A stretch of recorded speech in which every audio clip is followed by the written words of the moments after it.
Hello and welcome to the fourth part of the Wyll playthrough on Honor mode solo with no consumables. The original voice input was lost during the recording. Some sound settings were not set up properly, so I have been speaking for quite some time after realizing that I actually did not have any voice on. The idea was to give a brief overview of what the plan for the stream was for the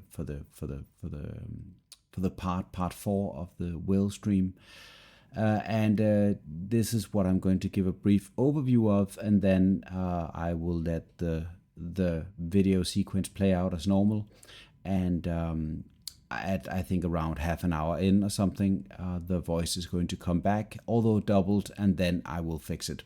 So that has been giving me quite some problems. But at this point, I have been killing Burthia and her friend, and the plan is now at level 6 to go and collect the experience points for all of the scaling exploration XP. Level 6 is a relatively good place to go and do that. If you want to min max completely, you need to consider what levels the areas are before you go and do that. And the scalable exploration XP is areas where you go in and you get XP for discovering it. Most of the places in the game where you get some kind of experience bonus for exploring or discovering a new area are scalable, and that's what my character is going to do in a moment. Also, I'm explaining what the stats are with the low dex but the dexterity gloves, high constitution, high charisma, with an ASI, 16 charisma with ASI, and a high wisdom score because I like high wisdom. The strength and the dex artificial from the Club of Hilldown Strength and the dexterity gloves.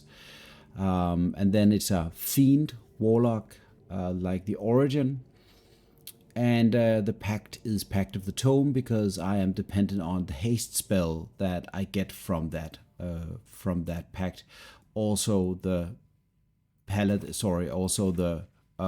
warlock. I forget what I wanted to say. But yeah, it's a monoclass is what I wanted to say. So no multi-classing, pure monoclass, no consumables.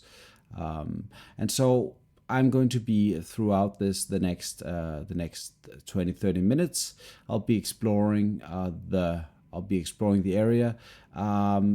Some commentary was lost during the recording because of the input, sound input, the recording sound input, and that is unfortunate. But most of it will make a lot of sense, or otherwise feel more than welcome to ask me any questions in the comments, obviously. Enjoy.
lies the guardian of tombs, through knowledge.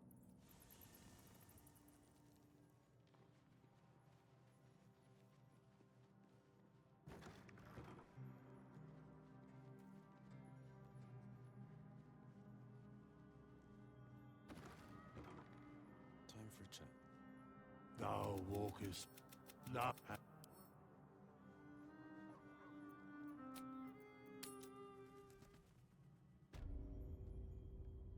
Here lies the guardian of tombs, through knowledge.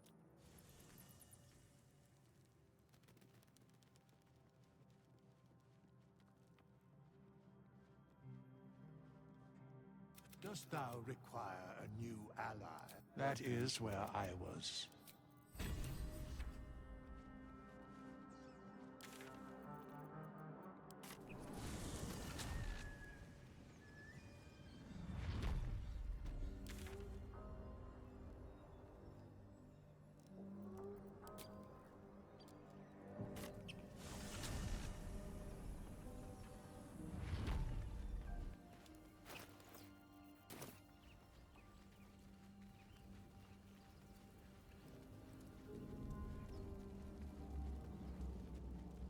Easy enough.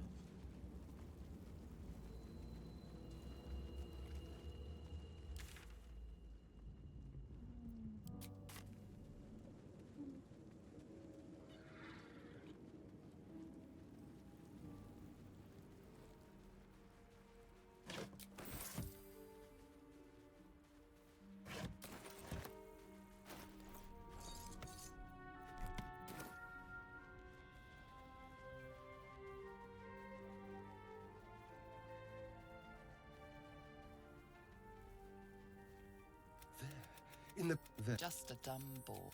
You it's and to think. My name's so.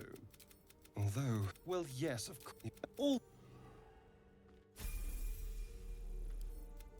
a vampire. Oh, come on. And if nothing else,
Hello?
I'll also kill the poor guard, first recruit Ephraim here.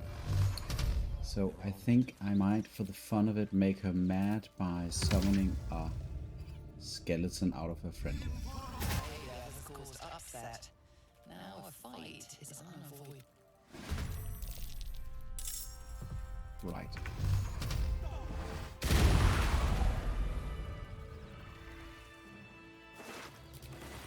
the fact that Flaming Fist J-Sec is a water bearer is just something that goes straight into my old man gaming humor center. It is simply fantastic. The water bearer died. That's all he was wearing. Bucket of water. Wow.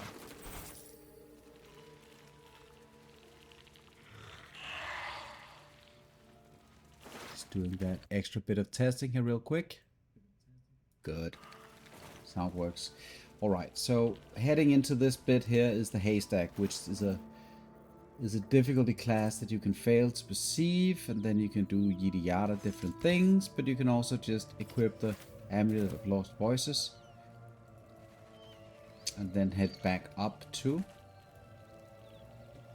the dead spouse.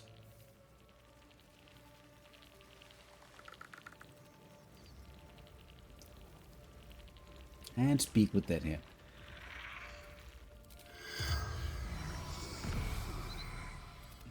He wants to know what happened to the money. I mean, his wife is dead. Minor detail. And so she tells us that in the haystack I'm going to be finding, apparently, the difference between finding a very heavy chest inside of a haystack is monumentally different when you know that there is a giant heavy chest inside of the haystack, as opposed to when you don't know for sure. You don't know what's in there, right? So the very heavy haystack, very heavy chest is now dealt with. A perception check of, I rolled a 14 with all my modifiers, but it's a difficulty class 0. So knowing that this, maybe we can even go and check the weight of this. 5.15 kilos. It looks big as well. Rummaging through the haystack, you would imagine that you would be finding this chest. Well, anyway, collecting the stuff from here.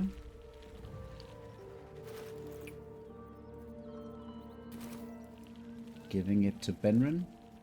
It's going to give me, I think, 25 XP. And all of that up, that's peanuts. But altogether, it's several hundred XP that gets me to level 7. So that's fine. I found your money. There you go. Thank you very much, good sir. And then we've killed the fists. And we dealt with the perception check. And now we're going to head down to the Centrum hideout.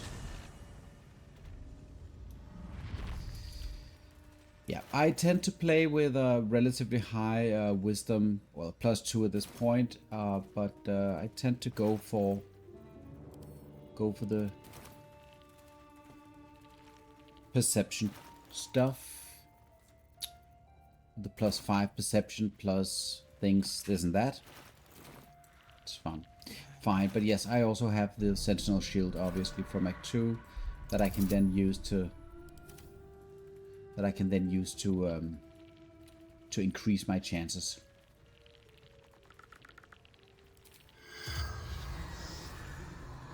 Yeah.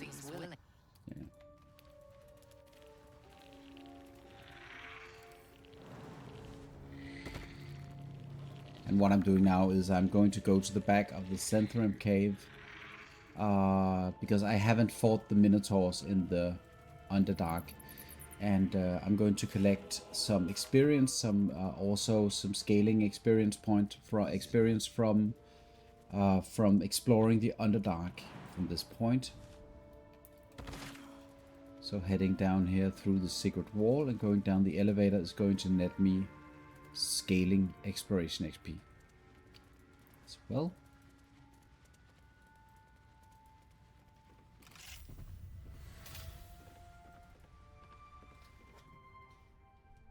It's not much, but it all matters.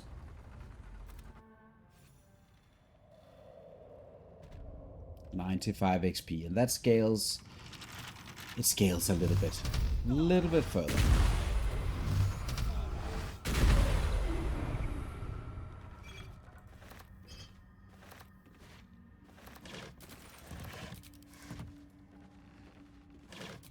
Actually, avoiding using any kind of lockpicks would work very well with the Eldritch Blaster, because outside of the impossible to destroy gates, he pretty much destroys everything with his Eldritch Blast. Like all objects. Does the heavy chest die as well? Doesn't have any, it has 25, so it only blows up on critical strikes probably. Let's just see what one successful critical strike can do to this.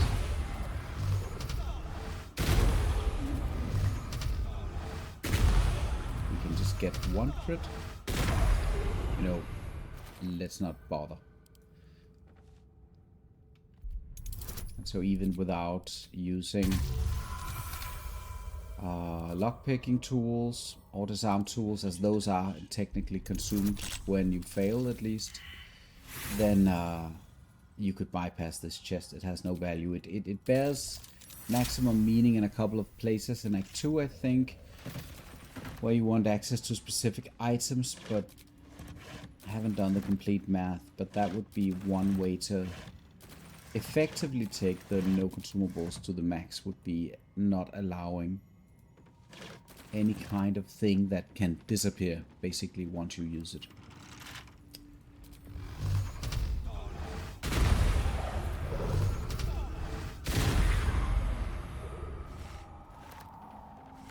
And I'm just collecting a little bit of stuff here because I actually need a bit of money, because I need to purchase the under mountain knife, which I want in the long term for the Eldritch Blaster here.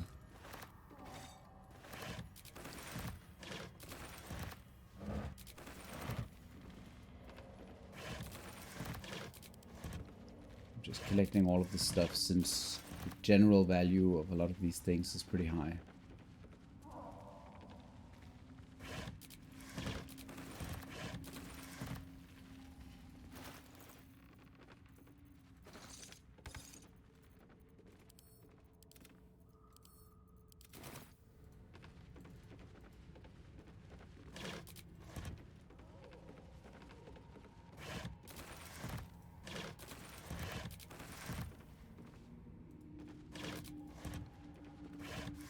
Some of the not very gold experience intense or experience giving encounters, I'm going to be postponing until I am high level enough to just breeze through it. Not saying saying that the Minotaurs, for instance, are going to be a big deal. It just makes no sense to fight them, particularly since I am not bringing Glut and the Minotaur into the fight, meaning that there is just no meaning to taking any risks in the, I would say, in Act 1, since most of the encounters in Act 1 are slightly overtuned for the solo play and not as much if you're playing with a full party.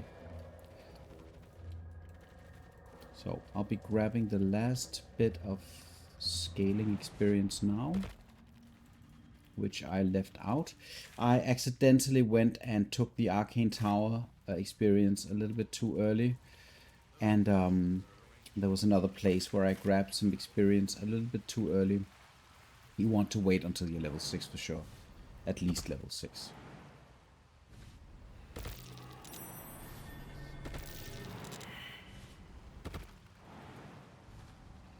Jumping up here can be a little bit annoying. If you don't have 10 strength minimum, then you can't do it. But that's where the Club of Hill Giant Strength comes in, and you can of course also do other variants to get up here. And here are the 95 XP, which is the XP that you get for all of these things at level 6, right? And it goes a little higher, but generally around 95 is a good place to be. So, and I will be going into this place as well up here, and that should very soonish bring me to level 7.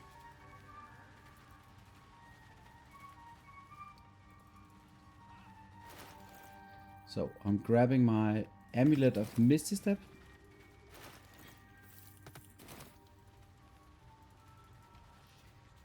And hopping in here now.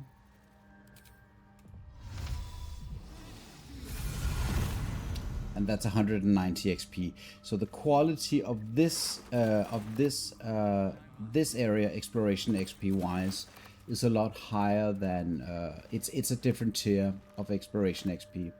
So this is potentially one that you want to hold off on until you're level 7 or 8 or something else, because it's just so much XP.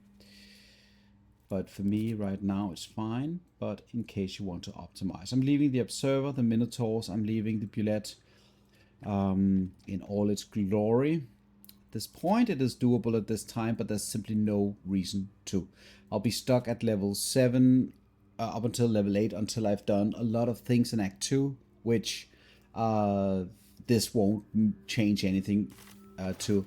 So let me just do the level up, and I will look at the experience that I need for the next level, and then we can have a brief discussion about that. In terms of spells, probably the Firewall is a good one to get. At this point, when you're looking at Eldritch invocations, the level 7 invocation is not very important. You get access to something that takes away your warlock spell slots. I don't highly recommend doing that. So whenever it uses your spell slots, that's a big no-no. Look at what you gain from the abilities. I mean, I'm not saying that the Sign of Ill Omen, the Bestow Curse, is a bad spell. I'm saying that you need to look at what you really gain from. The Book of Ancient Secrets up here gives you free spells that can be cast without expending any spell slot. Primary problem being that when you look at these spells, this will be cast as a level 1 spell, which makes it horribly awful. Same goes for the Ray of Sickness. And the Silence, in principle, is something that could make sense to you, even as it's taking up your concentration slot. That is something that could work in your favor in some situations. I like to take the Devil's Sight, because Devil's Sight is just completely bonkers. Whenever you hide in some kind of darkness or whatever you see normally, which means that all of your darkness spells, for instance, I don't currently have the darkness spell in my lineup here. You can see I already have very expensive spells for my spell slots already. But having the darkness in some capacity is going to enable Devil's Sight to trivialize a lot of things. But I'm not choosing that path in this game currently. Right. So the XP that I need is 8,950. Grym and his friends and everything down there is slightly above 1,000. 1,000, maybe 1,300. Chasing the Bullet around is 150 XP. Killing the Minotaurs is 150 XP. Killing the Observer with all of his friends is, I think, 200, 300 XP. Killing the claw monsters and the guy down here it's not very, it's slightly pitiful. So this is why I don't bother with doing this until I am absolutely overtuned for it in this particular run. Right, so the Owlbear is out of bounds. The Paladins could in principle be something that I just quickly did. Hag is going to wait. Let's see. So I could go and kill the imposters, which in this case I also want the Ring of Free Action. Alternatively, I can go and talk to the vendor here and simply purchase the scroll from her inventory.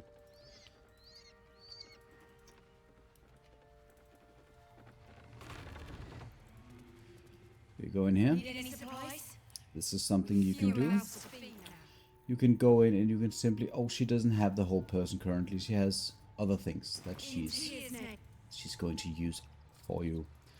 So now, like the coward that Wyll is, he's going to climb up here and he's going to blast her in the neck. Goodbye, sir.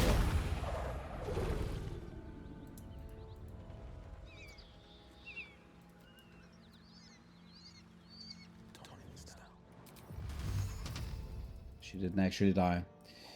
She did find a new place to hang around, though. That's interesting. So now combat is initiated. So I'm doing this really casually because the real threat is Sorel casting whole person, and I don't think she has access to this currently.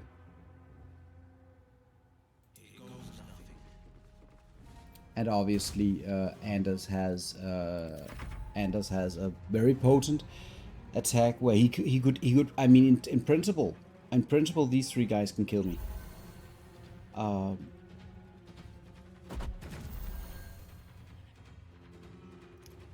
Which is the ridiculous bit about Act 1. So you definitely, no matter what, if you want a run to absolutely succeed, and you, even if you place slightly, even if your restrictions are very lenient, not very harsh, just really remember that, like Anders can even, I think he can reach me actually now, so that's pretty interesting.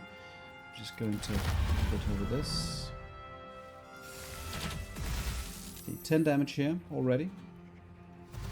And he dashes, so I mean he's not going to be able to hit me this turn, but he's a level 5, that means he can throw there we go, with a push.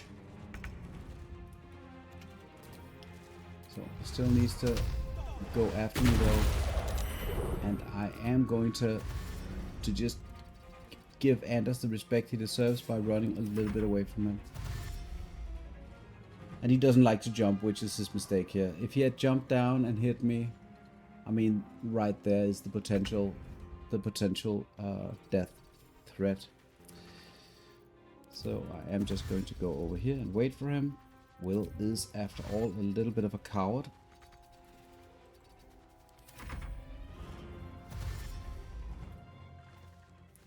And then the fight ends because he can't reach me, which is not intentional and very, very annoying. So I'm assuming that he's going to go back to his spot. He is. Is he hostile? He's not even hostile. See, that's what I like about this game. Alright. Get this up. Just so that in the event,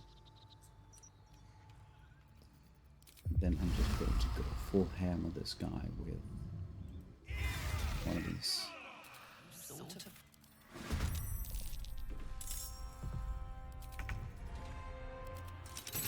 And with my devil's sight, I can now see through this. So this is very practical.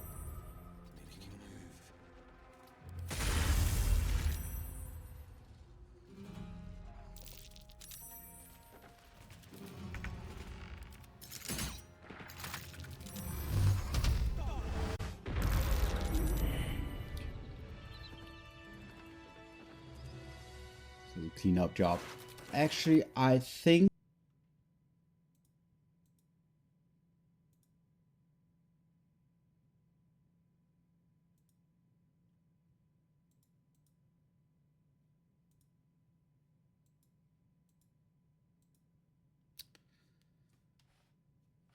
here we go again.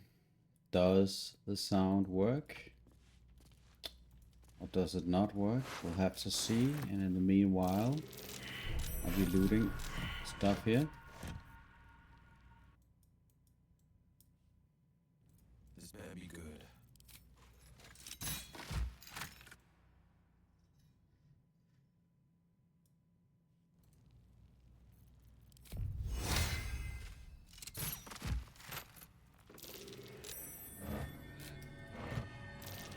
Potentially the sound is still doubled.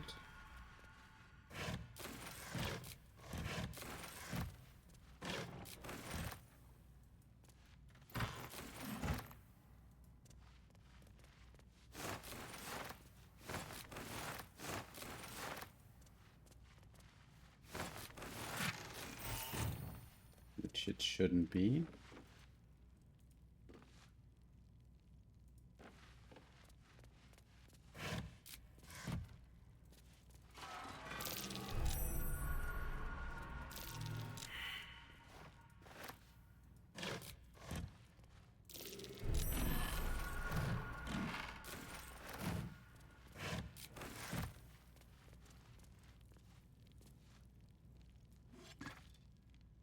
It's something, all right.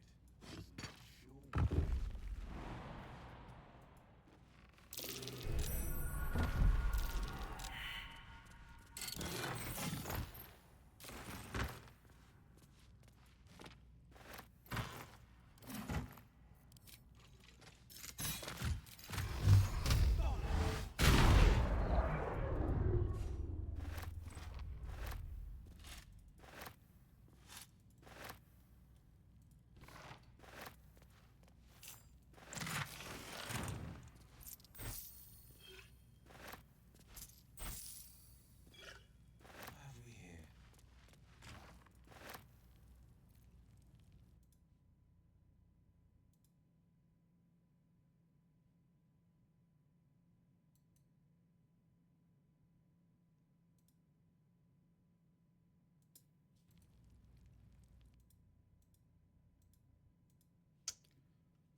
Just checking one thing here. Just checking one thing here.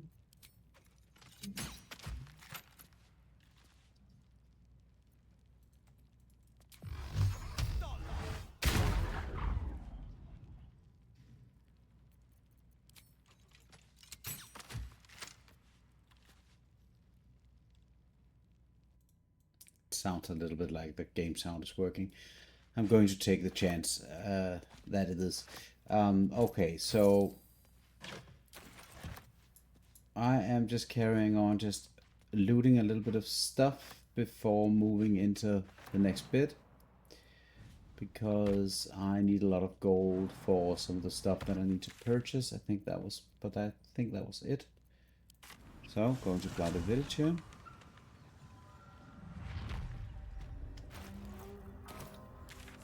Checking. What do we have left? Pretty much. Dancy is here. Heading into the underground.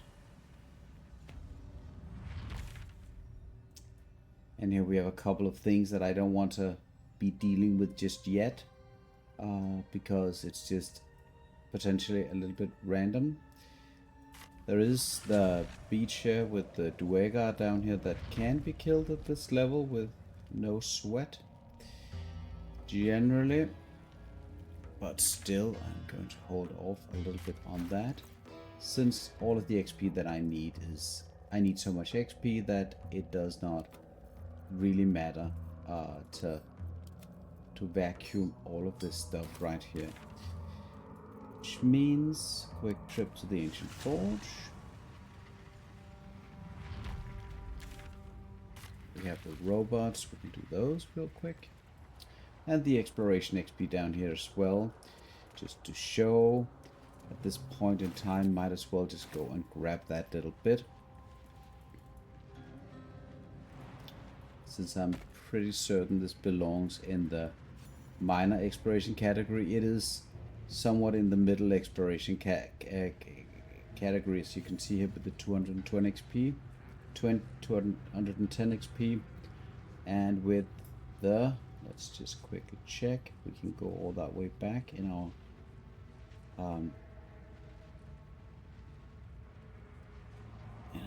box here.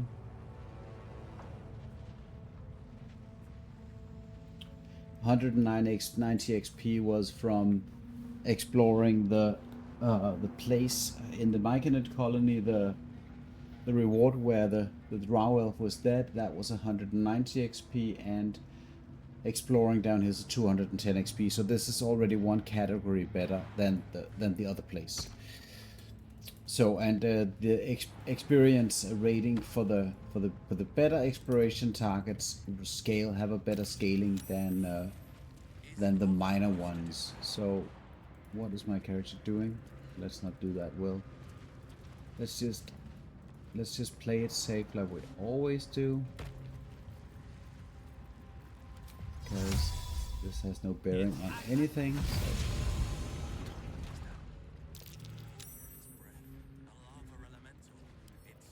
Let's just pick up that bad boy, hop on out of here.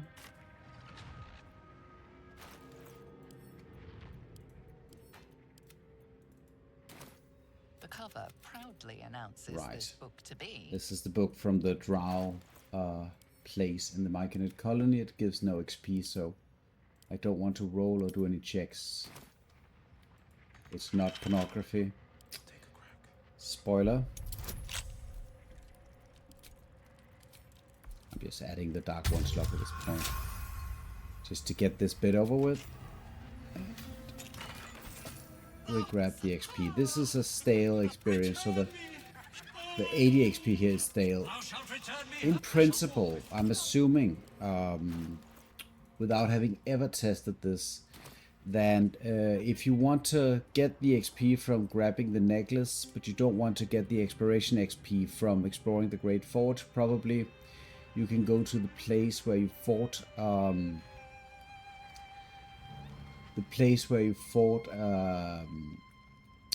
near over here. This is what I'm assuming without having playtested this, but getting to that location where you're fighting near, and then you can simply misty step down to get the amulet. I'm assuming, I never playtested this, but this seems pretty straightforward that has to be an option to get that experience, the 80 experience, without triggering the exploration XP.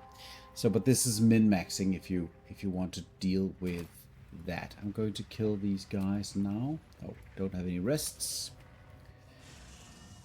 And then I'll kill the fire methods as well, just to basically max out on the relatively easy XP to quickly go and get for your character before you head into Act 2. And also to have as little left as possible to deal with when you actually for real head into some of the more difficult stuff later on.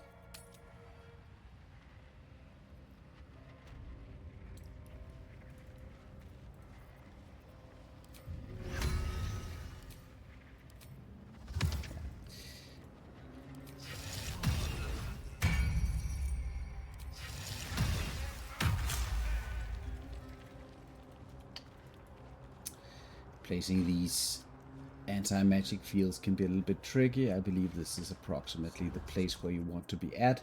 I want to add the repelling blast so that I potentially can throw some of these guys off the rails here.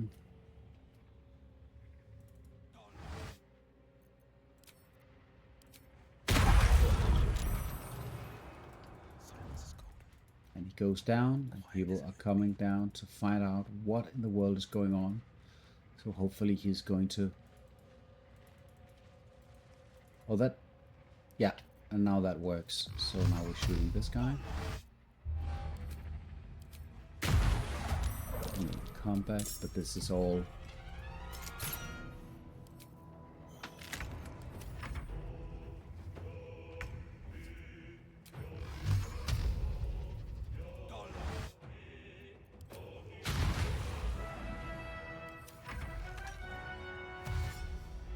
Fighting these armors is not something that I would consider a serious problem.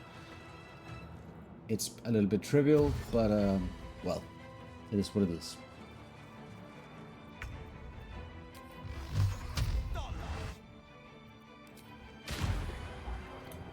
And let's see if I think they actually move through the flower here without getting this. Yeah.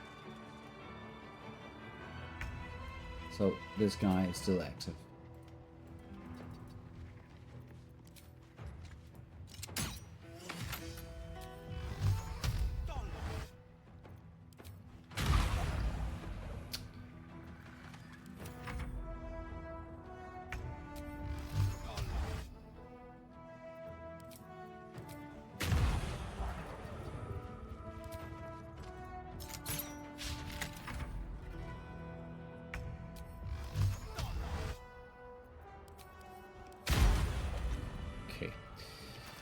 And we need to remember to drop our Nair Misser, equip the Drakethroat Glaive. I'm always buffing with thunder damage. Not only is it one of the least resisted damage types, it also goes into work with the Gloves of the Belligerent Skies to apply reverberation. So you have that option to use that for more than one thing. So I really like to do that actually. And then in principle we get access to fighting Grym now with the stuff that I'm collecting. For the purpose of this video, I am going to hold off a little bit on it, I think. Or maybe just do it, probably. Because actually I have all the things that I need for it, so might as well. Immune to slashing damage.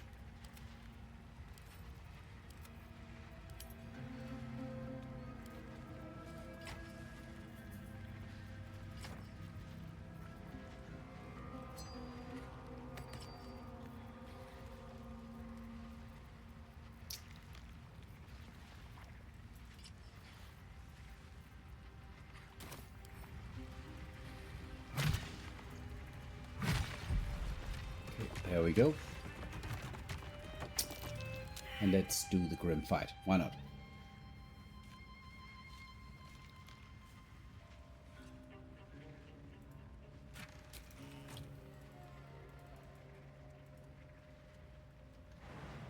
I am going to be working with the most recent method for doing this, which I think probably at this point stands to be the safest way to do it without having to do the actual cheese.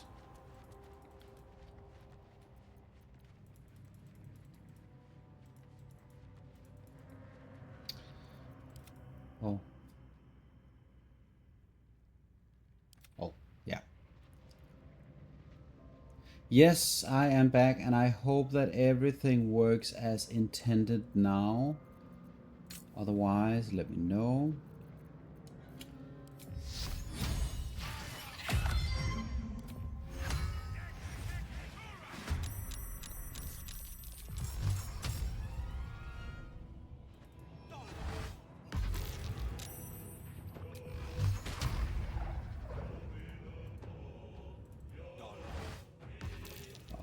Sure why these guys are not interested in fighting me, but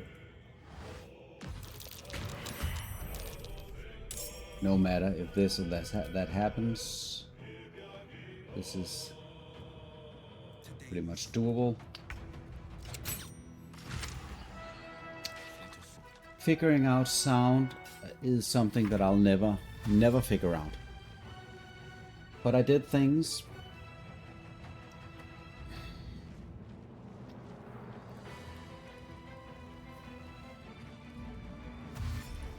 I did things. Yep. Yep. I'm doing things.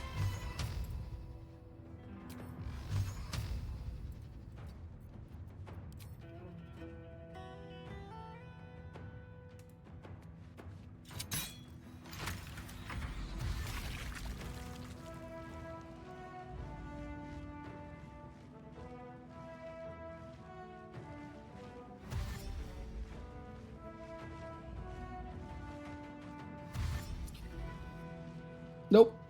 I'm currently not that exposed. I think that from my experience, Vienna is a very hot place to be in.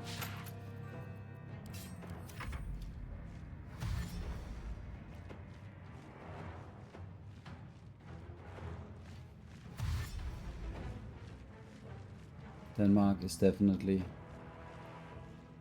not that bad.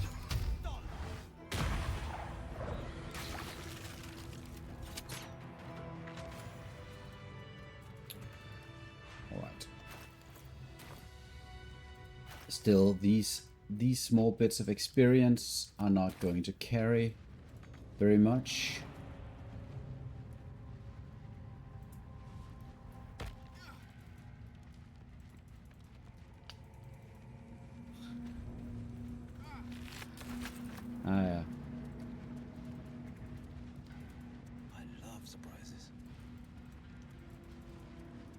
Get if this lava is safe to step on, so I am going to not do that.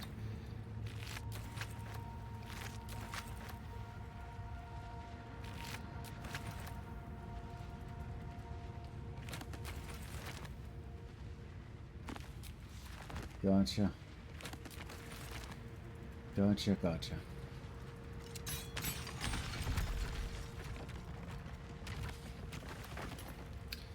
Yeah, remember to take off the dual wielding thing for your hand crossbows. That is definitely not the way you want to go when suddenly your bonus action that you wanted to use for things is not there because of that issue. So let us head down to good old Grym. And we need, let's see,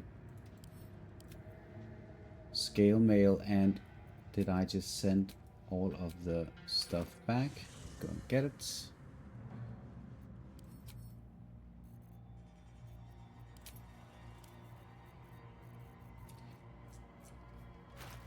I'm currently wielding the Cloak of Protection for extra AC. This is not relevant for the Grym fight, but is nonetheless a relevant thing. I'm probably going to be equipping, let us see, the Psychic Spark to add those magic missiles as an action to my action when I need to deal with the methods. Probably also adding the Sentinel Shield for the initiative might be good. I mean, at this point I have +1 here. I have a dex of 12 because I need to equip the Fleet Fingers, which I think I do need to do. And then I'm using the Crusher Ring for the jumping around. Psychic Spark alongside with Nair Miss for dealing with methods.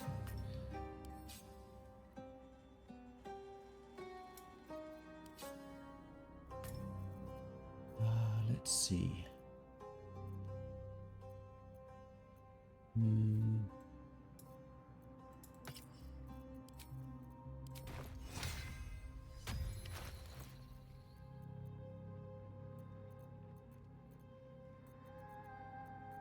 But the Sentinel Shield for +3 to initiative roll. That gives me a +4 to initiative roll from these items alone. And I get a +1 from Dex. So obviously these things are not necessary to do that fight. And the level 7 is not necessary either. It's just at this point it's not that bad to have, honestly.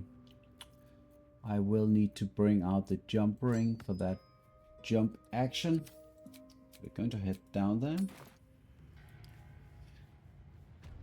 Yeah, a couple of things when going into this. So once you get to doing this fight, it's pretty imperative that you are able to, you're able to deal with the fight in one way or the other. You can cheese it, of course, by going places where Grym cannot reach. For instance, once the platform goes down, you can then stay up here, and then you can kill him from afar. If that's what you want, throw things at him and the like. But if you want to kind of fight him down here, there are, I think, a couple of... probably the most recognized strategy at this point involves jumping very, very far. And for that to work very well, having a strength score of 18 or more is great, or 18 or 20 is great. Having the Crusher Ring on you for extra movement speed is a pretty important thing. If you end up in a situation where Grym does a knockdown on you and breaks you, you need to be able to get up from that position, disengage, and get out of dodge as quick as possible. Using Misty Step is fine, but I actually like the combination of the Fleet Fingers that enables you to jump for free as far as you can, combined with the boots of speed. This will basically enable your bonus action in a very, very strong way, these two items combined. And having the Crusher Ring will help you out in terms of getting away even if he does knock you down. So those things work together. On top of that, you need the jump or the Ring of Jumping or similar, some kind of spell that helps you effectively triple your jumping distance. You can buff this, unequip the ring, and then you can do something else. In this case, probably this is what the setup is going to look like, meaning I'm going to put away the ring of protection, because saving throws and jump and armor class is not very important for this, since once he starts pounding on you, that's a very bad thing. That's a bad situation to get in. Let me just quickly reinstall get my items back. Also, another important thing is that don't wear any kind of metal once you do the fight. Any kind of metal will greatly expose you when the fire methods spawn mid-fight. So if the fire methods spawn and they start casting their heat metal on you, you're going to be in a bad position for the fight. So that's pretty much why the combination of these items works so well. Nothing is made out of metal, apparently. But let's head in and start the fight. And I will be doing the... I definitely won't be doing that. One moment.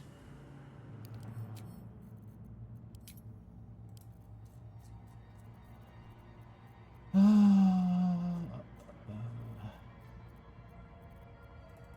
think it's listed on the quest items. I will be doing the splint mail heavy, because that's the most expensive part.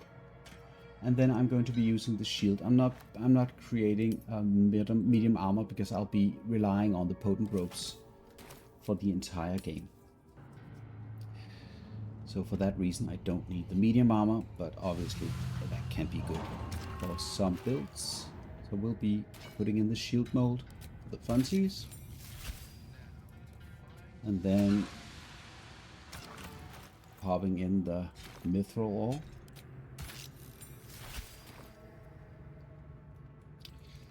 And then activating the forge.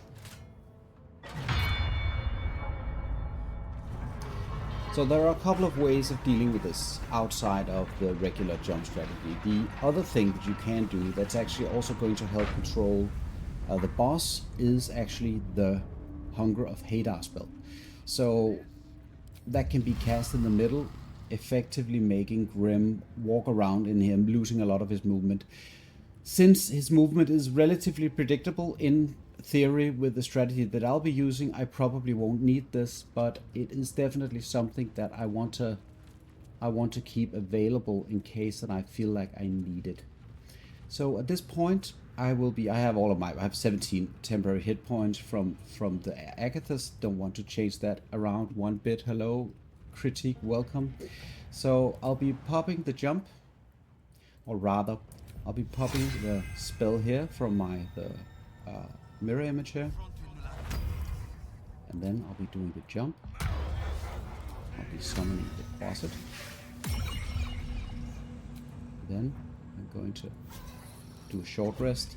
This does two things for me. First of all, the short rest enables my spell slots, and since I already use those, that's tremendous, because that means that I actually get things back. I get the Misty Step back that in a pinch can save me if I need to escape.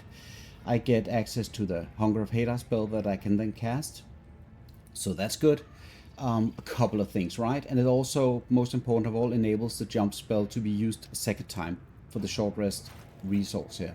So that means that I can actually kind of get back into it. And even though that the jump spell here is going to use up my bonus action, disabling the jump, and a regular dash is going to enable the fleet finger and thus giving me a free jump, which is right here. So that whole thing kind of makes everything a bit more safe. So I'll be starting the fight here. I need Shovel to be invisible. This is just like a fail safe. It doesn't really mean anything. And I'll place him here where Grym can't see him. And then I'm going to initiate the fight, but first, toilet break. 1 minute.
Alright, back. So I'm going to be clicking the lava valve here in turn-based mode. I mean, at this point, is this, I forget if this is actually an action. I think this is an action, so I do need to click this one here. And the fight starts. So I have an initiative of 7, which is hopefully will carry me with the mud methods. Sorry, with the fire method. So the idea is that you can do this several ways, in principle. The idea is that Grym is he's currently inside of the lava, where you want him to be in the lava, and then you want to use the hammer on him for this. Yeah, I believe that with the initiative of 7 that I rolled, I'll be fine for when the methods spawn in a moment. So. Grym needs to go to a place in which he will be inside of the lava, but also inside of the crucible. That way, you can kind of benefit from the fact that he's ready to be bonked several times in a row. And this is what I'm going to be aiming for here. So I'll be jumping to this platform, and there's a particular reason for this. So, and this is where he can walk. He won't be using his quake in the beginning of the fight. That's only once the methods spawn, then the quake will be active. So you want to look at the angle that he's walking. So you want him to move into somewhat this position, but you actually want to go slightly further back here. Approximately here, I believe, is the right spot, and then we're going to end our turn. I am going to be casting couple of free spells for this, or maybe just the blade ward, and we'll end the turn here.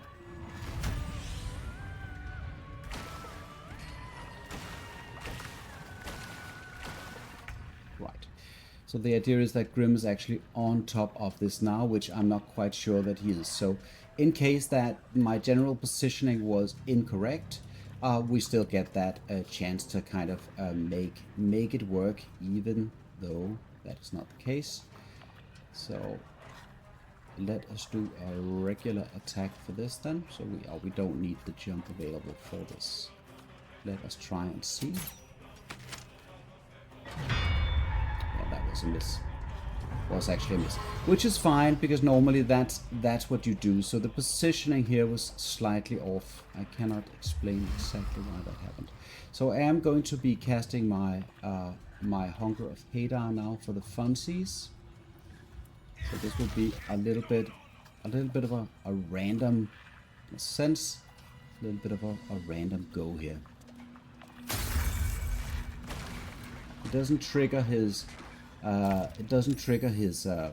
his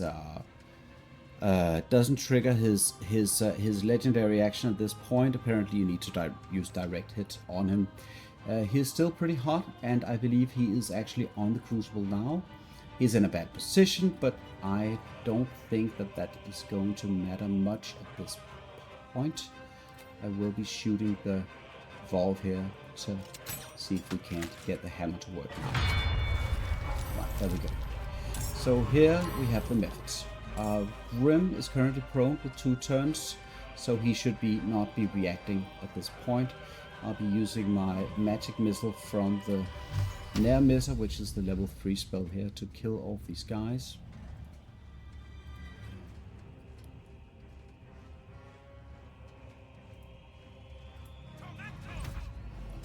And this of course works because of all of the illithid powers that is currently in my repertoire here. So I'm going to move here. As far as I know, I'm currently still in the safe zone as far as the quake goes. So we'll be seeing. He gets up, but he doesn't do anything, right? So he's now currently inside of my Hunger of Hadar, which impedes his movement. So this is not like this doesn't work for every class. Some classes can do these shenanigans, others can't. But in general, the whole positioning thing went slightly wrong. So I'm going to be shooting the lava here. I think I need to go to this position.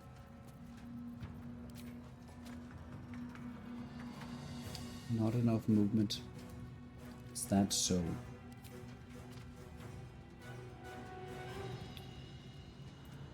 You don't want to be in a position where the lava gets you. That is probably the worst idea in the world. Let's just check if there isn't something else. Enabling shovel here is going to make Grym move towards him, which I think at this point, probably since he's actually being hit at the crucible here, I really want to get him lavaed. Which, you know, yeah, I could Eldritch Blast it. That is definitely an option. Probably that is what we're going to do here.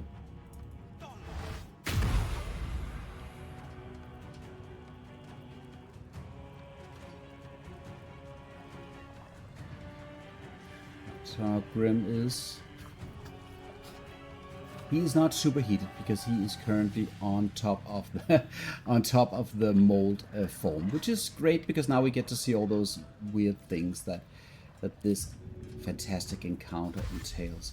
So I am going to use my bonus action and my fleet fingers activate, and then I'm going to go into a place where I know probably I can still.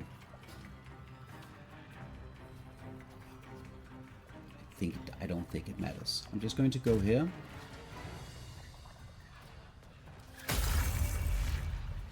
And then he activates Seismic Wrath, which enables his action. So now he quakes. Right. So he quakes away some of my temporary hit points, which is also great because now we're in a different situation again.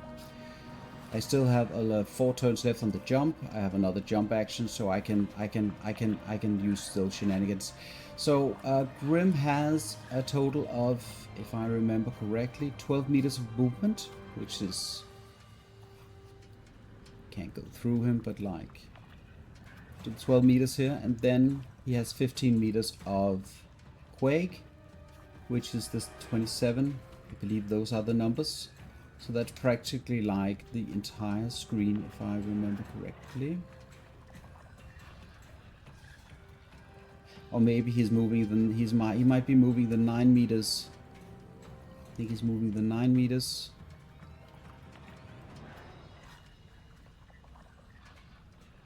That's the 9 meters. And then from the 9 meters he has 15 meters of quake. I believe that is the thing. Or maybe it's only 12. I mean, we could also just science it out on the fly. Okay, so I need to reposition him. And how do I do that in an effective way? If I can get him to... right now he's currently superheated. But if I can get him to the location here around the belts, I should be able to get him to do what I want. But he is in one of the more... one of the more bad situation. The quake length here, let's see, that was quake length was actually approximately 10 meters, I think. So maybe that is his quake length. Let's just for the funsies do this again.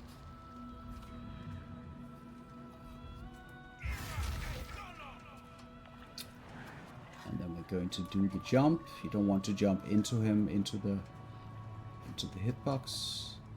I believe I can go across here without injuring myself. I am going to try it at least.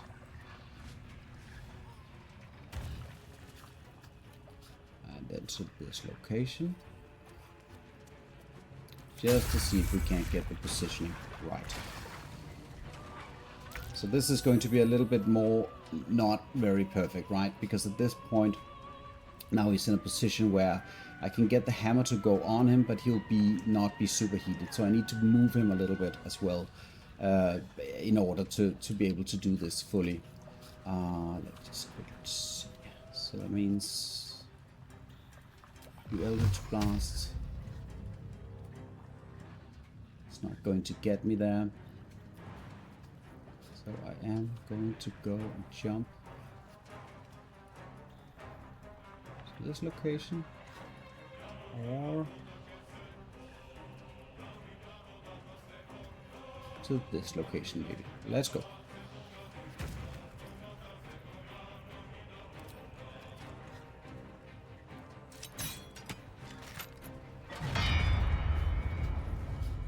So at this point his Seismic Wrath has already been used, so now I'm going to go to this position to see if this is not going to... Oh, I have the prime target on me, which is fine.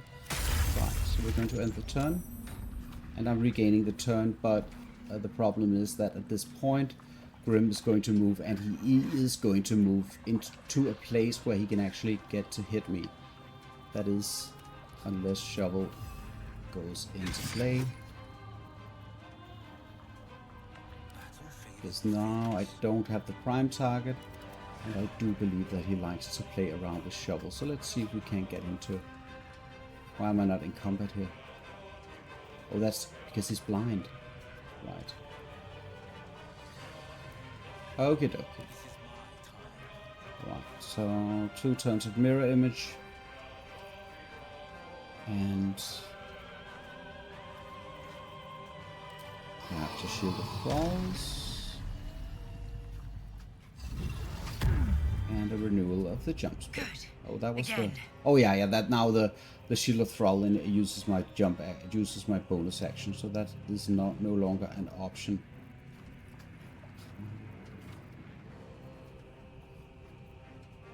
Right, let's see what happens. And now he quakes. He quakes now, which is fine, I think. Chop, chop, chop, chop. And so that is the... the effective 12. That is the 12 meters that enables the quake. So the 12 meters plus 9, that equals 21. I think that is it. So no matter where I go, I will be potentially the subject of his quake spell. Let's see. Now he's superheated, so now I just need to move him a little bit and then we'll be fine. Let's see. If I move him all the way back here, he's going to go approximately here. That's no good. He needs to go approximately here. So we do need to activate the jump. And then we're going to accept the quake. We're going to accept the quake. Dash. Jump. Yeah.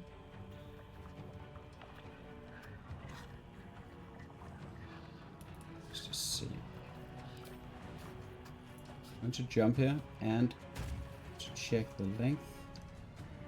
12 meters is, he can move 9 meters, so that's 14, so that equals 14, and then 9 meters, that, and we come down to 5 meters. I don't think he can also hit me, but he can quake me. So I'll position myself here, I think, and take the quake.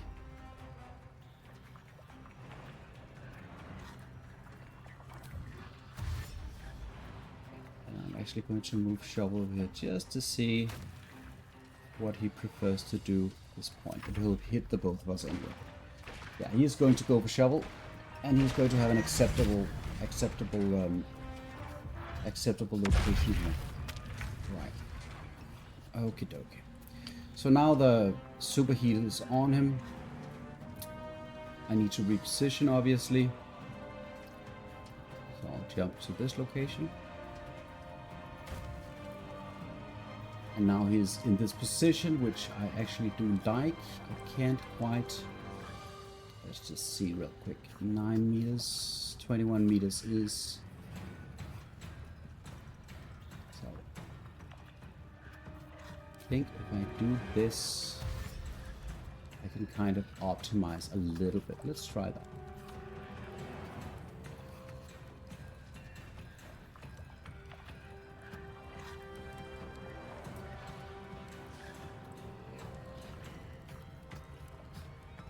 Need to be on the safe side, so he's going to go this way.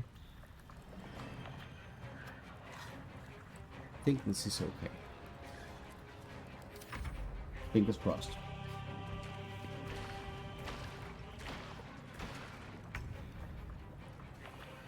Alright. Bonus action.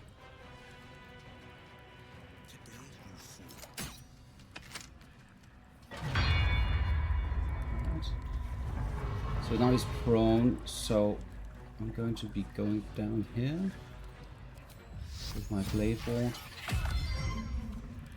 And when the turn ends, he shouldn't get... Yeah, he doesn't get... Normally, he doesn't get additional... He doesn't get additional turns of... additional turns of shenanigans. So at this point, probably he's not in the right location, so I need to relocate him. Which is not very optimal because he is going to go and quake me at this point. Let's just check the length. There is 9 meters, so this is currently 17 meters, which is... So he's moving 9 meters, so that is 17 to 9, that's 8 meters. It's going to be approximately here. That means he can quake me, but he cannot hit me. Yeah, so what I can do is I can do a couple of things, right? What I'm going to do is I'm going to shoot this lever again to prone him. And then I'm going to be summoning the dog over here. And then I'm just gonna head back here.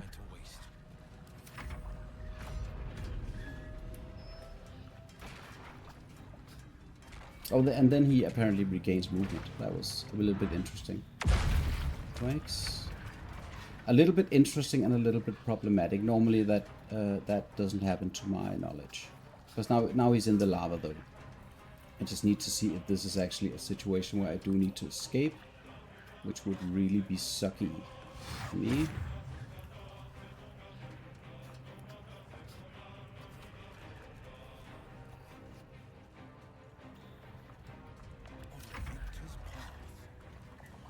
Because I do have the option of escaping at any time.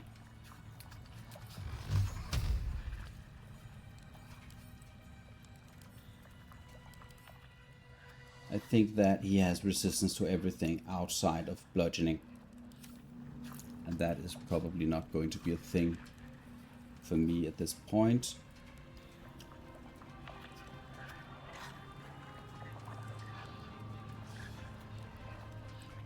I am actually wondering.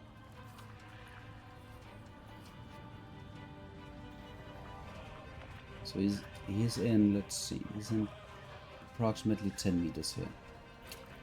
So 10 meters plus 9, that's 19. That's going to take him here. Which is not very optimal. And I can't really direct him to anywhere else with my current setup here on Wyll.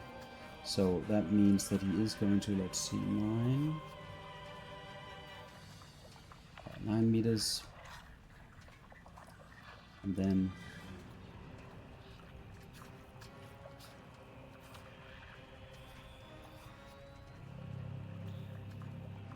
18 approximately here. And then 30. That's going to be enough for the quake, which the quake dealt 21 bludgeoning damage last time.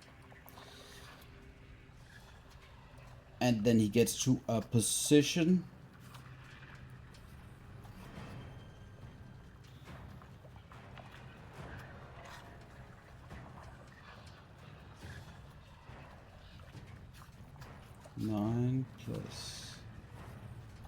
He gets to a position which is absolutely useless to me, so that means taking 2 quakes. Just quickly see. Down here, I think, also is enough for the quake, but then again, he was going to be positioned. So going to this location.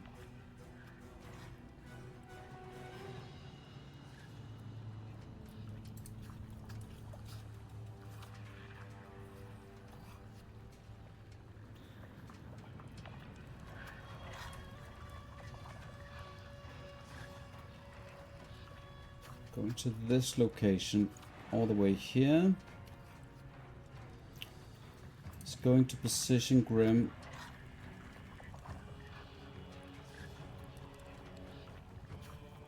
approximately here, which is also bad. So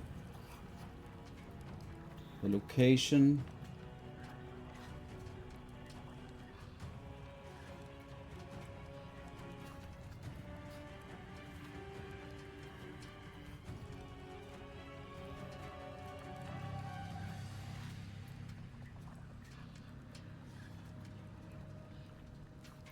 taking one more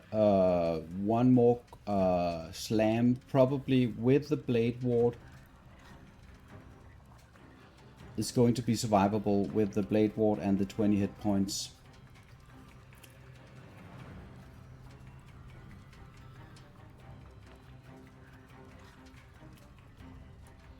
I think actually.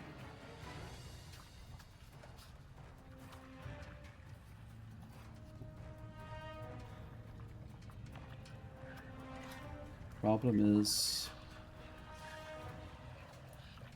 yeah. So I should be able to take another quake here.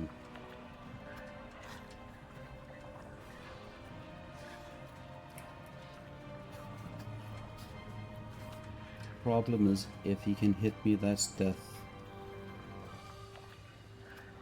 So from this location, that's bad. I need to, this turn is defining. Either I do the right positioning or I die, or I have to escape and cheese, which is not something I want to do.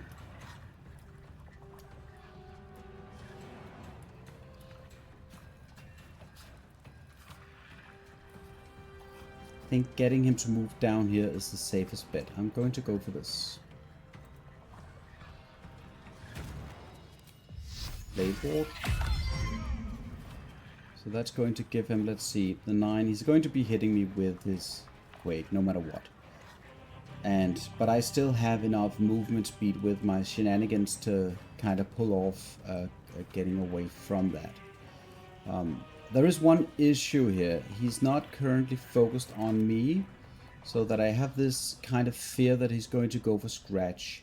And that is going to be a catastrophe if that happens. So either I kill Scratch now, or I use Scratch in some way. Oh, Scratch is not, he does not have his turn. He's already at the, okay, he cannot move, okay. So we'll have to see. So, doesn't matter too much where I go, so this is just as good. Let's end the turn and see. He goes for Scratch. That was pretty much the one thing that I didn't want to happen. Didn't want to happen here. Let's just quickly see. So the movement here, let's see. 13, 15 meters, 9 meters. So from approximately 16 to 7. I think it might just be good enough.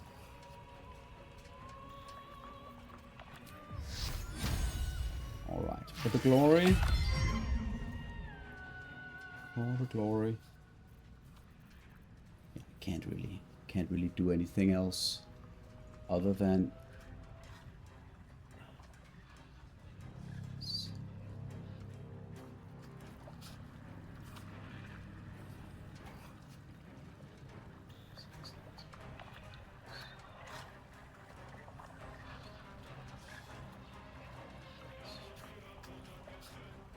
going to move here.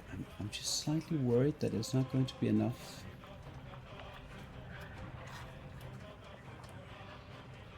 I might need to go here actually. I am going to be tanking the quake no matter what.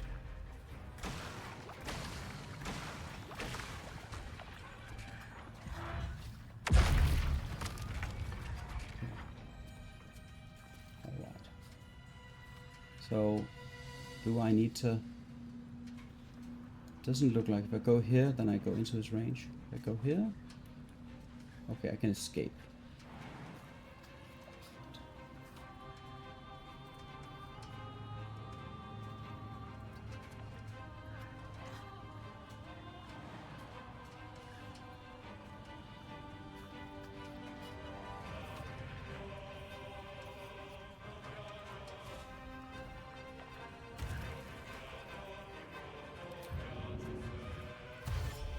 Dash.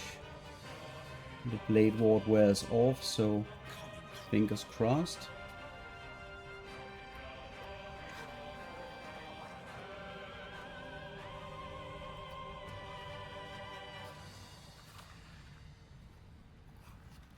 just take length. Length is approximately. It needs to be. He's going. Let's see. So this is 15 meters approximately, right? 16 meters, and he goes 9 meters. So that's 25 minus. That's. Means that if I'm really unlucky, he's going to go here, which he might be slightly too much. Oh well, let's see.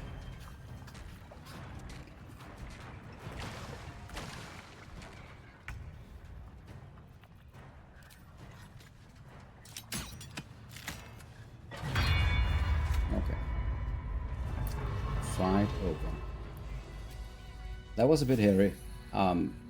Lots of shenanigans, and I have to admit, the jumping from the original position, since that goes wrong, everything goes wrong, and I've been practicing that quite a bit, but it did not work this time.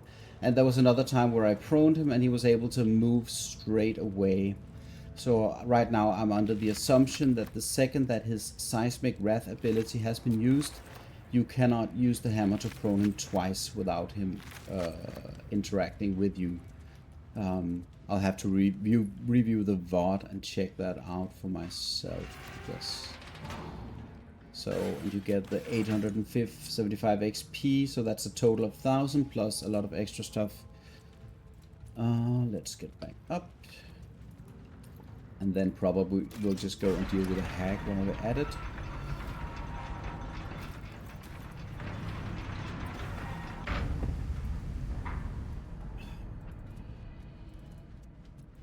Dealing with the ice monster in here is a bit more tricky, in my opinion, as well.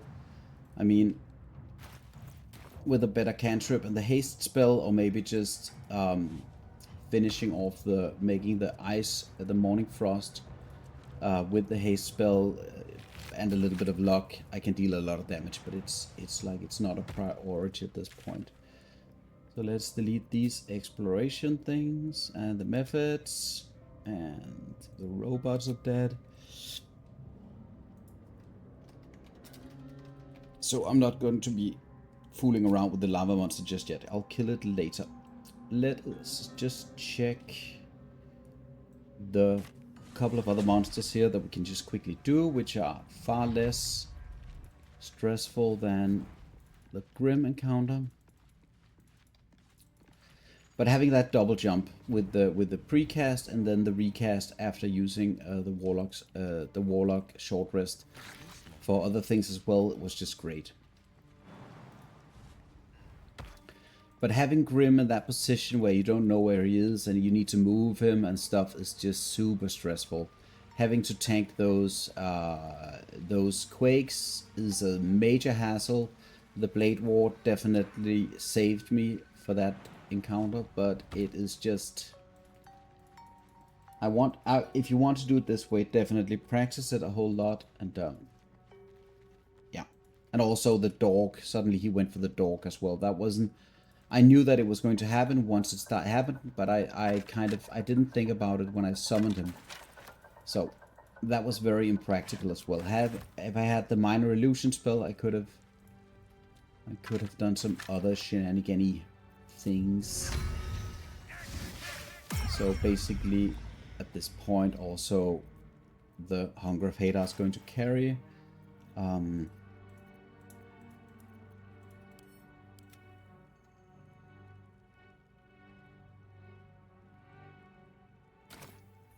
Probably I didn't do that very well, but it's I'm used to actually doing Grym without that perfect safe spot there. All right. Okay.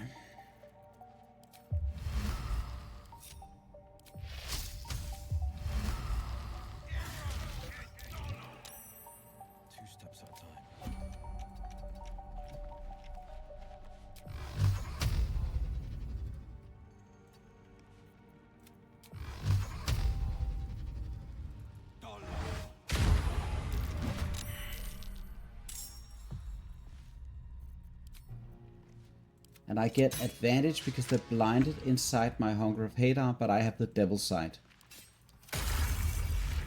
So that's just a very effective bit for the warlock.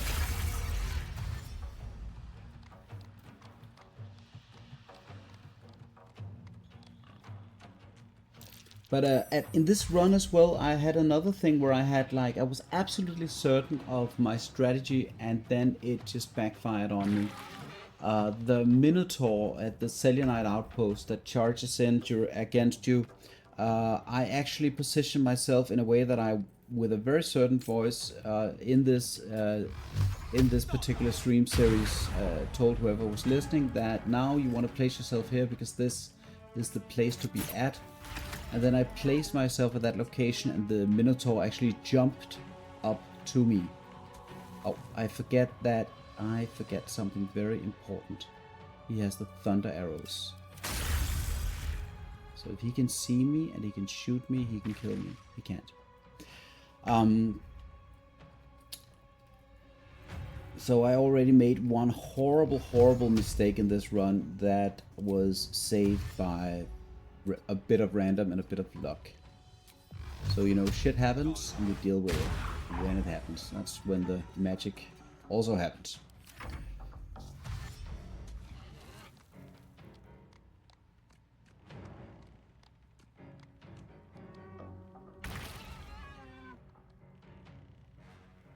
Yeah, the Hunger of Hadar on the boss was because I just wanted to do that for the funsies. I definitely don't advise people to fuck with his movement unless you know exactly where he's going to go.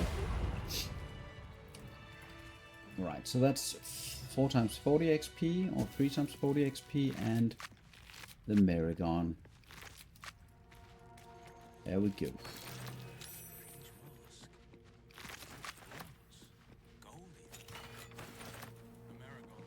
Nope, no medium armor proficiency.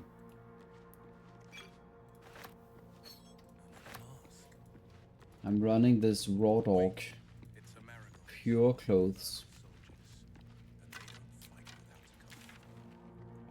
and then we have the slimes, and those can be taken care of very early by cheesing, but now I'm going to be seeing if I can't just do them in a bit more.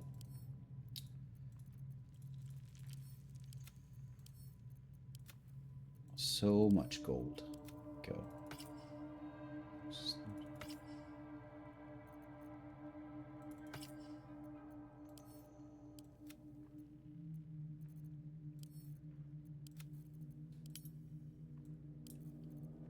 See, there we go.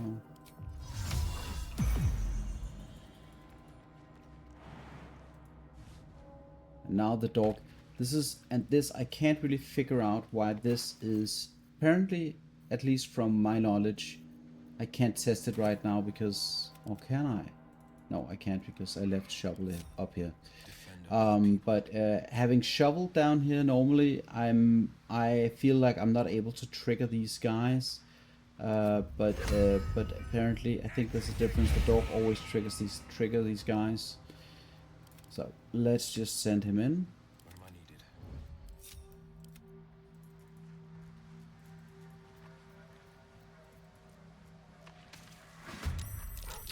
Yeah, I mean I think Grym has been kind of, he's been scienced out very thoroughly at this point. Oh wait, I'll be popping the haste here. This might be a little bit dangerous, but you know, I need to go with the flow.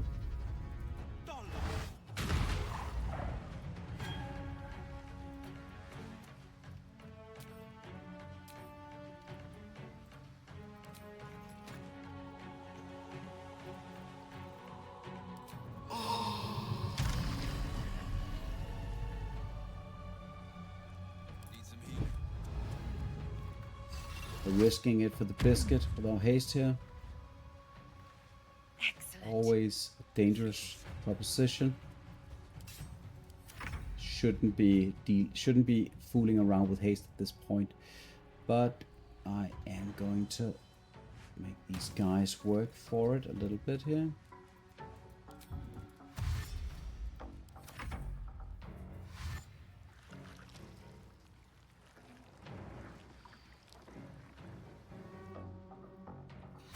No critique. I mean, I've been fighting Merkel without critical strike immunity. It depends. It all depends on how you mitigate those dangerous situations.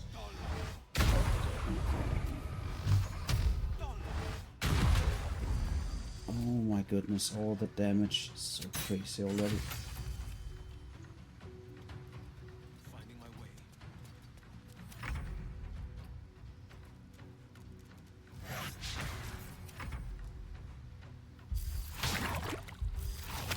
I mean, the critical strike immunity becomes relevant once you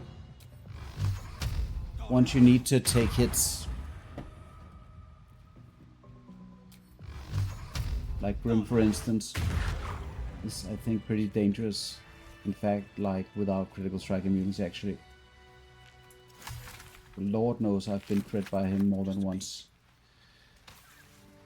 Yeah, but I practically always fight Merkel in melee. I haven't defeated Merkel from ranged yet with my setup. Alright, let's see. Okay, so that's done. And then we have the mimics. Might as well clean everything up. But I'm very heavily reliant on I'm actually very heavily reliant on the radiant orbs for Merkel.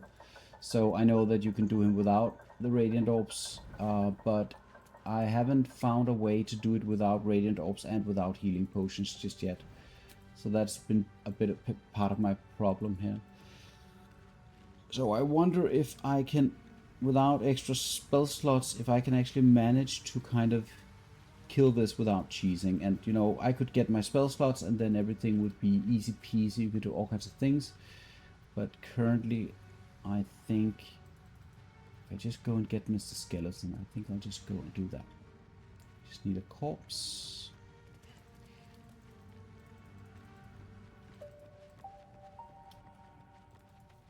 But I do need the shield. I do use it for. I do use the critical strike immunity shield for a couple of things throughout the game where it's just better to have that than the other alternative. I mean, you have the options, of course, are extra saving throws from the branded shield.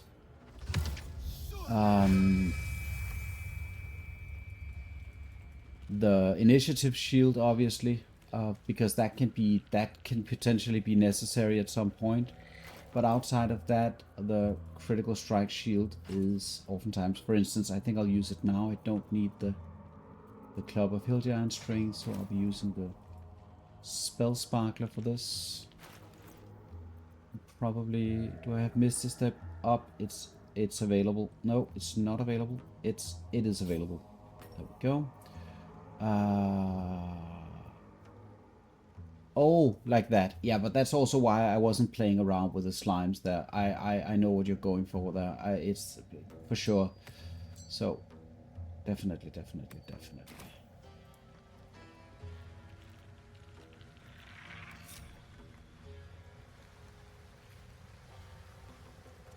Yeah, the slime, but any slime fight is horrible. It's I think I've heard several streamers say this, that the slimes are just crazy stuff. Crazy stuff.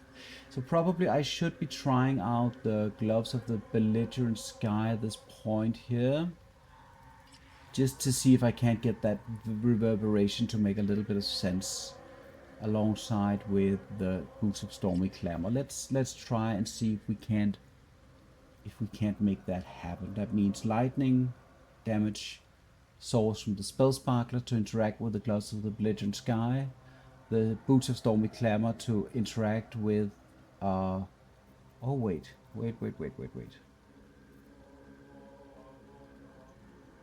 Okay, so the coruscation ring even can go into this. Jump, precast, and then coruscation ring for radiant orbs, because that also triggers a condition, and the ability drain. Let's see how that interacts with the chests here. And I forget though if I can actually trigger these guys from up here. Can I? Sharp as ever. They won't see me coming.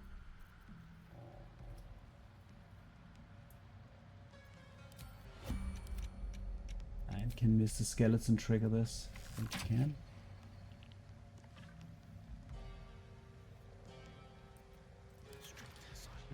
Oh.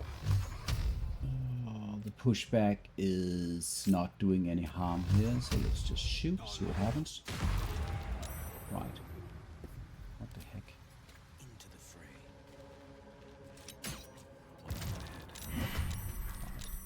So I do get my movement here.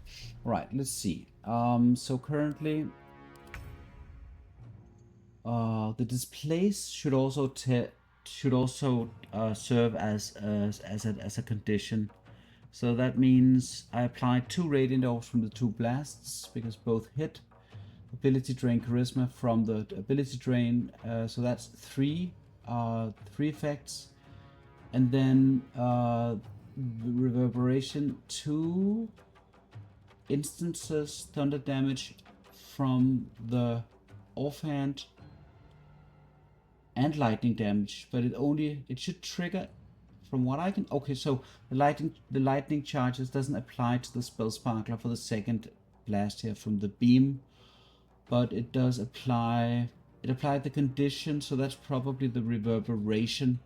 Maybe I can only trigger the radiant orbs, and maybe I can't trigger all of it because that should be a lot more charges than that. And then probably the second hit with the lightning damage and the thunder damage also applied 1. So 1 from the. It was hit twice by whatever happened through the offhand bonus. I'm still asking people about reverberation. I am still asking people. I simply can't get it to make sense.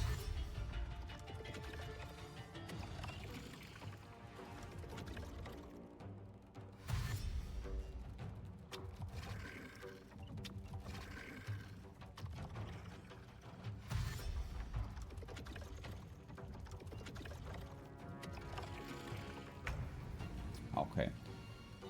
So now I need the push here to get this mimic out of the way. And how much did that one get? Failed a saving throw against reverberation. So that means succeeded.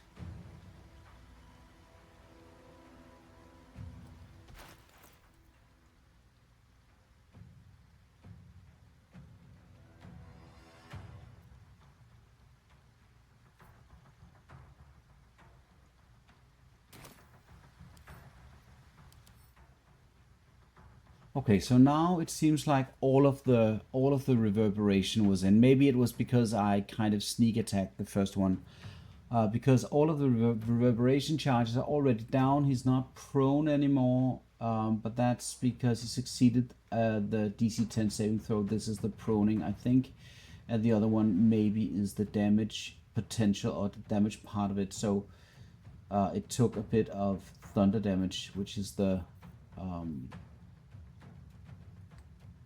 1 to 4 thunder damage after possibly falls prone. Yeah. Okie dokie. Oh, Mr. Skeleton, get to work, will you?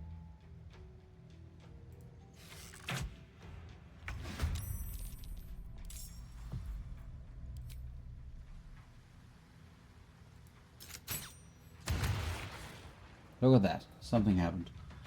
So 7 force damage, 7 damage plus 4 damage from the near misser bonus, lightning damage, received condition reverberation, and so much reverberation apparently that he was already stunned, but maybe mimics just can't be knocked prone.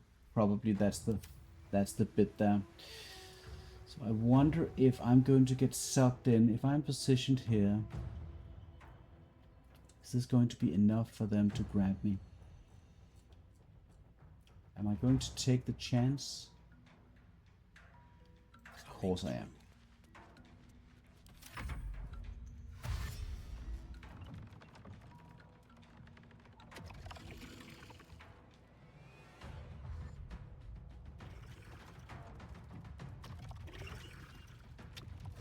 It's like I just need the last disco light. I just need the last mimic to also be illuminated.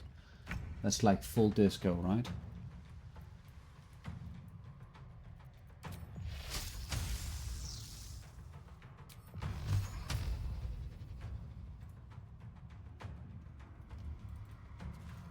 Is this where things get dicey? So if I shoot here, that's a low percentage.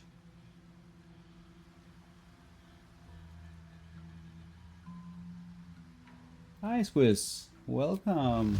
Long time no see in my stream. What I mean is I'm not streaming a lot. Let's see if I can. How do I how do I play around with this? Maybe I can even just jump to different location. Maybe I'll just take a hit in a moment from one of these guys. Fuck it. Let's do this. Okay, so was that a miss? That was just a plain miss. Can Mr. Skeleton do anything for me?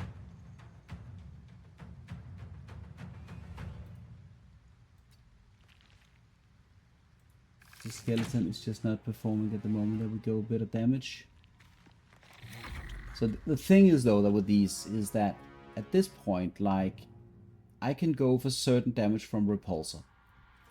But if I go for the shot and I miss, that is potentially a lot of damage from these guys in the course of this turn.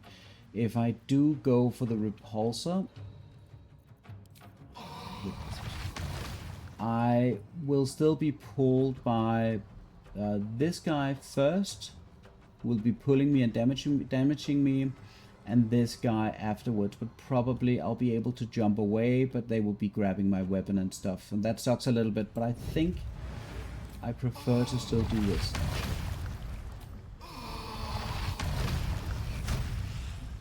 Because of the color of the week here. Keep going. And then I'm pretty certain I'll be pulled at least once or twice. As a dash, that's good. And then I get the pull. Boink. Then I get to shield blow for whatever reason. Let's do it. Wait, remote shield blow. That felt good. Okay, so I'm still feeling kind of good about the 85%. There we go. Don't shoot again. Now the reverberation starting. And then we move up here. I hope it's far enough. Maybe it isn't. Go, Mr. Skeleton.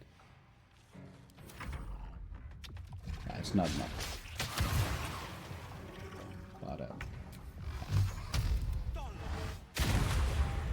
But I would say, like, I have the potent rope, so that grossly trivializes a lot of encounters in this game. Like the added charisma damage is just so crazy.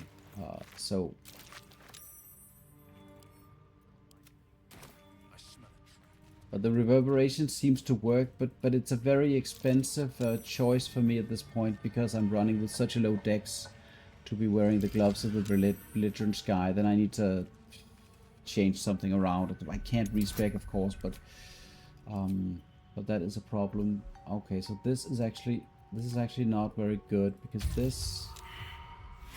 this deals damage, right? Doesn't kill me, hopefully. Jesus. For the thunder damage, it's 3d8. Okay, so that's a survivable source of damage here. Okay, that was the mimics.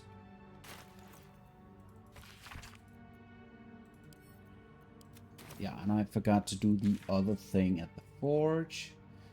So I need to go and craft that other bit. If the forge still works. Otherwise, that's just wasted. If the forge doesn't work, then that is just what that is. But let's go and check real quick. It's a lot of money.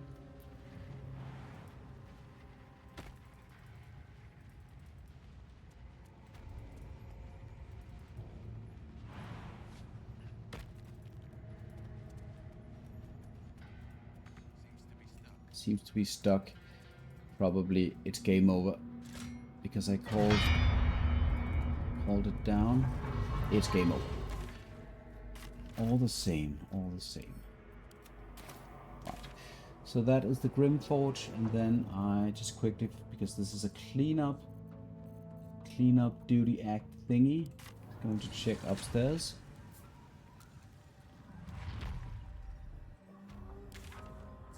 So I have had the hag left, and I'll just go and do the hag, I think. And then anything else? Yeah, the owlbear. But the owlbear is just, it's a stupid thing altogether. Right. So, of course, when you go and you want to do the hag, you never get the well buff for this because she just dispels that, and the dispelling is not a very good thing for you because you get added psychic damage from her vicious mockery, and that is just not something you want to deal with. Alright, so I do need my rests. And I need to kill her henchmen or henchladies first, so that sucks. But we'll do that.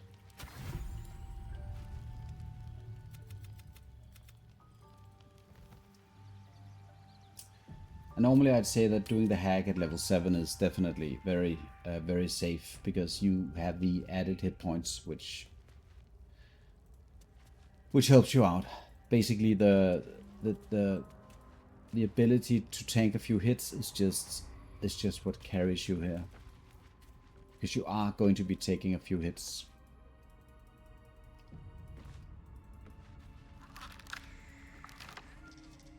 This is mine. Hello, Marina.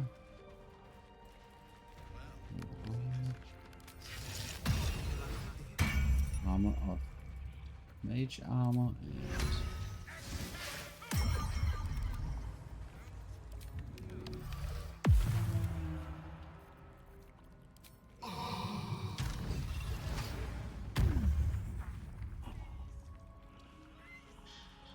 and I actually do want a skeleton for this, which I'm going to be getting in the next room.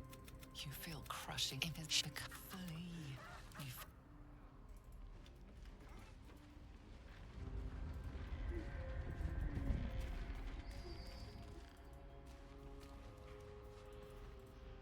These guys are like, this is not difficult, but these guys do have some very, very powerful abilities that I, regardless of my own power, I don't want to be stuck in a bad position. So I am going to buff this. I am going to be pre-buffing this. Probably also the jump.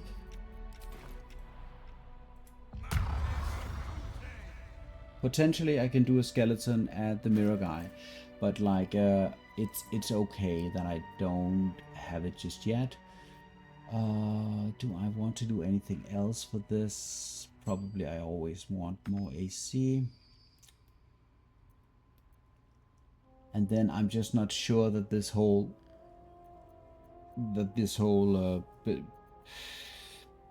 boots of stormy clamor stuff and all that is going to be that important for this. So I'll be equipping some more decks here to get more hit rating, and my boots. Where are they? There they are. Heading out. Going on the slide.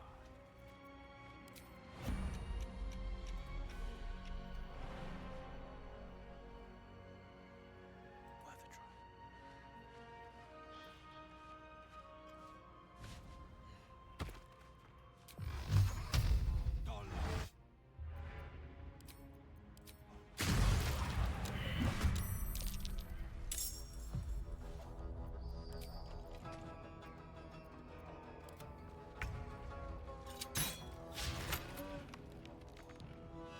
2 steps at a time.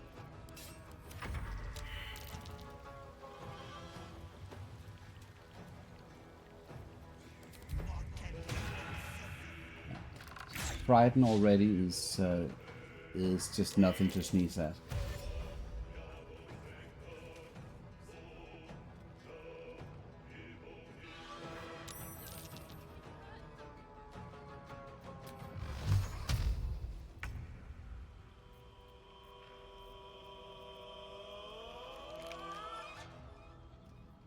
I'm actually considering if the magic missile from the necklace, from the psychic spark with the 4 missiles, which is a level 1 spell, will be valuable at Ethel. I think it might be the case, but I don't think I want to be casting the big one, because that summons more images that I don't want to deal with.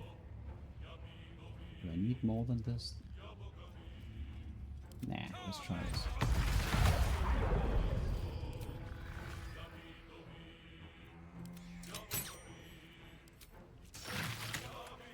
Not bad.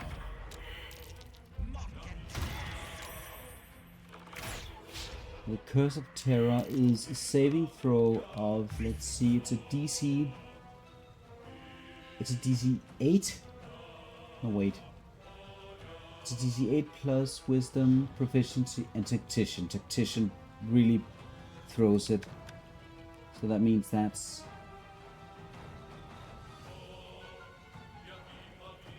One, 2, 3, 4, 5, 6, 7, 8. We need to roll an 8. That's a high chance for that spell to succeed. So even if this is supposed to be a bit easy, it's like it's tuned in such a way that it can actually be a little bit annoying.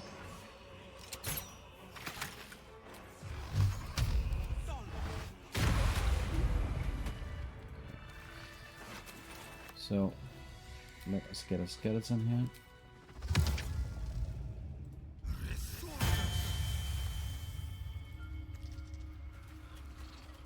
But yeah, it would have been fun to summon the skeleton out of the mirror guy, but that's all well and good at this point. Yeah, I'll try to keep that in mind, that there is a potential Let's give it a go. that there is a potential corpse at that location. So only bit that really gets me is going down here by I mean, I could go and grab this chest. And then, with my very low placement skills, try to see if I couldn't place that on top of the... This is a little bit like the Shah gauntlet, right? Somewhere in the middle.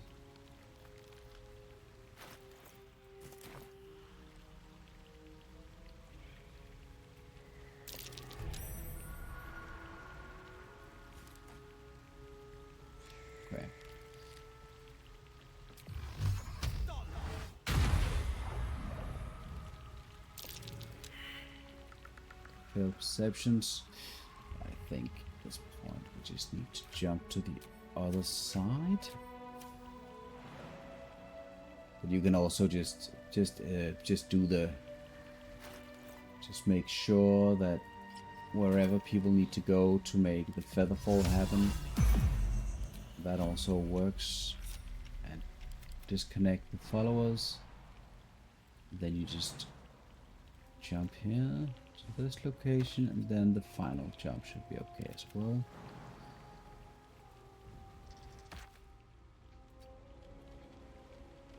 The pride of the gate.